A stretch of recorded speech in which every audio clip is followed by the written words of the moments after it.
Good morning, my Real News Midday TV family. Thank you so much for tuning in this morning, and I'm wishing for everyone a wonderful and a blessed Sunday. And in the news this morning, Police Federation demands action after colleague killed. Jamaica Police Federation Chair Sergeant Arlene McBean, reflecting on the gruesome killing of a police officer at a service station on Beechwood Avenue in St. Andrew on Friday night, lamented that nowhere is safe for police officers, while calling for systems to protect her colleagues and to bolster crime fighting. Reports from the Halfway Tree Police are that about 10:54 p.m. last Friday, Corporal Christopher Smith drove his motor vehicle to the service station to purchase fuel, unknowingly entering an active robbery scene. While he waited to be served, one of the robbers attacked him and shot him several times.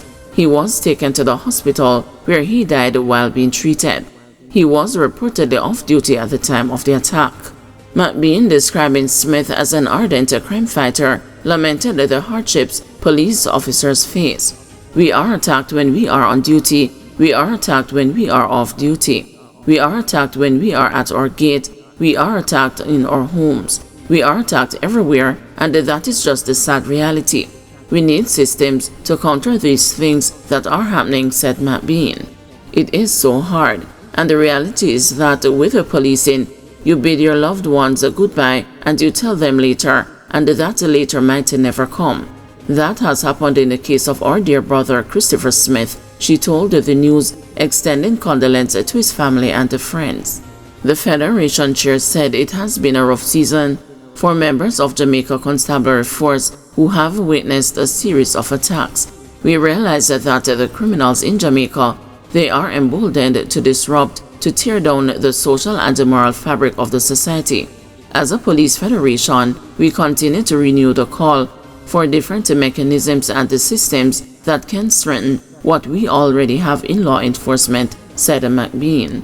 She further urged the police officers to stay alert in their private and public lives, warning that they never know when criminals will strike. Senior Superintendent Michael Phipps, head of Kingston Western Police Division, in which the 47-year-old Corporal Smith served at the Trenchtown Police Station, described Smith as a dedicated member who was always on the front line. He had fought many battles and stood tall.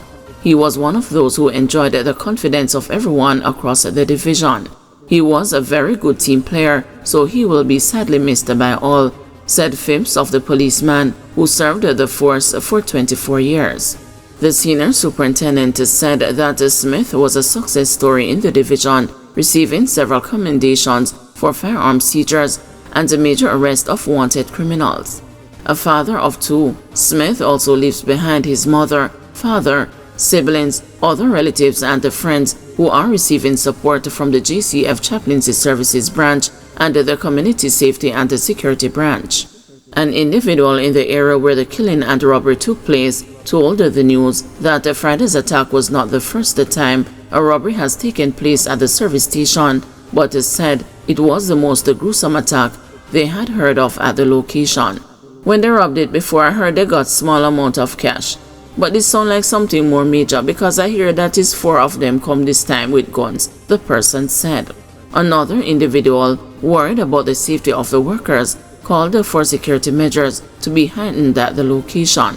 Senior Superintendent Phipps said the amount of cash and items stolen remain unknown. He added that the police have made progress in their investigation but cannot yet share the details.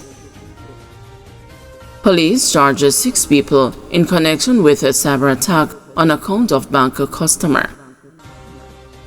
The 6 people arrested last week in connection with a multi-million-dollar cyber attack on the account of a customer of the National Commercial Bank have been charged. This was disclosed by Dean Nicholson, head of the Anti-Fraud Committee of the Jamaica Bankers Association, who said the suspects were charged on Thursday and are booked to appear in court next week. They have been charged with the offenses of conspiracy to defraud, breaches of the Cybercrime Act, engaging in the proceeds of criminal property, and money laundering. The 6 suspects were detained by Mocha detectives on Wednesday during a series of coordinated targeted operations spanning 6 locations across the 4 parishes: St. Elizabeth, Clarendon, St. Catherine, and Kingston. Mocha accused them of being involved in a smishing scam which targets the accounts of individuals in various financial institutions. Investigators alleged that the suspects targeted the account of an elderly NCB customer and stole US $45,000 and the Jamaican $7.4 million. They then allegedly distributed the funds to a number of beneficiaries using a sophisticated smishing scam. The attacks are alleged to have taken place in March last year. Smishing is a cyber attack that uses fake mobile text messages to trick people into downloading malware, sharing sensitive information, or sending money to cyber criminals. PNP's Hilton alleges sabotage over unfinished Penwood Road housing scheme. Member of Parliament for St. Andrew Western, the People's National Party's Anthony Hilton, has suggested sabotage while describing as an injustice the non-completion of the proposed Penwood Road housing scheme in Waterhouse in his constituency. The idea for the scheme was first floated 7 years ago to improve the housing stock in the community while providing more affordable housing for residents. Hilton made the charge during his contribution to the 2024-2025 State of the Constituency debate in the House of Representatives on Tuesday. He did not get to complete his presentation after he was shut down by the Speaker of the House of Representatives, Juliet Holness, for going over time. Holness insisted she would not grant a minute more after Hilton's time to speak was initially extended by 5 minutes to allow him to complete his presentation. Holness claimed that she has been more lenient with opposition members and was not prepared to extend such courtesies going forward. When asked by the news afterwards if he was citing sabotage, Hilton said, "You're correct."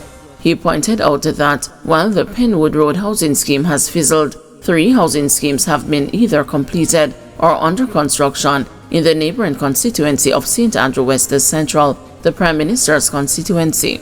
About the stalled Penwood development, he alleged, it is now close to 7 years since the last announcement was made. Meanwhile, at least 3 housing schemes commenced in the nearby constituency, with at least 1 completed and another at a very advanced stage of development. For the Penwood Road proposed project, significant design and structural engineering work was done and a consultation held with the community residents concerning the project, involving persons making National Housing Trust contributions and others with independent sources of income from within the community and from relatives and friends living in the diaspora. Hilton outlined that after at least 4 rounds of meetings with the Housing Agency of Jamaica, its technical and managerial staff, we were finally told no funds were available to implement the project as conceptualized. No alternative approaches were offered and no timeline given as to whether or if the project would be revisited. End of story.